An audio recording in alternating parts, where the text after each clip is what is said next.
With the latest DSO release, Ashes of Ariandel for Dark Souls 3, there comes many new weapons for you to collect and unleash upon the world. There is a total of 16 new weapons within the DLC, and I have picked out my top 5 favorite. Starting with number 5 in the countdown is the awesome Great Axe, the Earthseeker.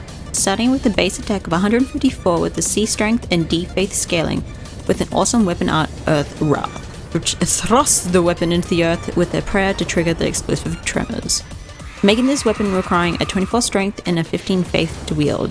The weapon cannot be buffed or infused, which sucks, but it upgrades with Titanite scales, and when fully upgraded gets a base attack of 280 with a B strength and C faith scaling, which is pretty awesome for a strength faith build.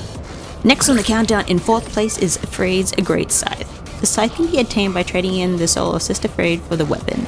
I'm sure you're thinking this weapon would be in the number 1 spot, but there are many disadvantages to this weapon, such as having to hold down the LT button to activate the weapon art. Not only that, it brings the animation to a slow walk and can only use 2 sides while in this animation. The stamina drain of the attacks after exiting can leave you open to numerous counterattacks. The weapon also cannot be buffed or infused. The plus side to this weapon is that we have some sort of hyper armor while in the weapon art animation, and the AR split of 643 with 40/40 dex and intelligence, also having a frostbite effect as well. This weapon will be most useful with the dex and intelligent build. The Follower Torch takes the number 3 spot in this countdown. I know, the Follower Torch, what the fudge is that doing on the countdown, but really you need to give this weapon a chance. It is pretty awesome. Upgraded with Titanite, it has a base attack of 310 with C strength and D scaling and everything else, making it a pretty deadly torch.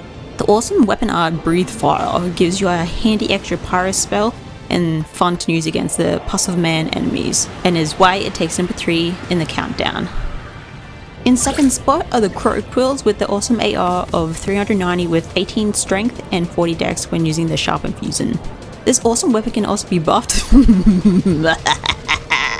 With the weapon being in the piercing sword category, it is a fast DPS hitting weapon and can double hand in one hand, with the Quills in the other hand turning into a claw type weapon. Activating the weapon up means jumping everywhere and hopefully out of attack range or dealing half damage if the attack connects, while turning the back steps and running attacks turn into a jumping animation, which looks amazing. This weapon also has an amazing 130 in counter damage. Combining that with the Hornet Ring to increase it by 30% makes it very deadly. 1st place in the countdown is the Greatsword Onyx Blade, because it's just fabulous. Upgrading with Twinkling Titanite, having a base of 340 with D scaling in both strength and dex, and C scaling in intelligence and faith.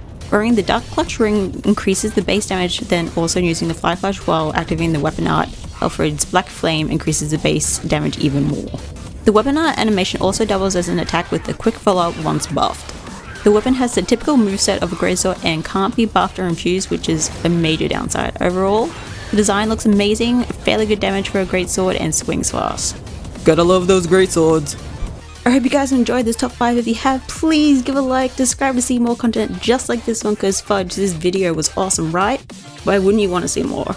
So hit that subscribe button and keep on gaming, my friends. Bye!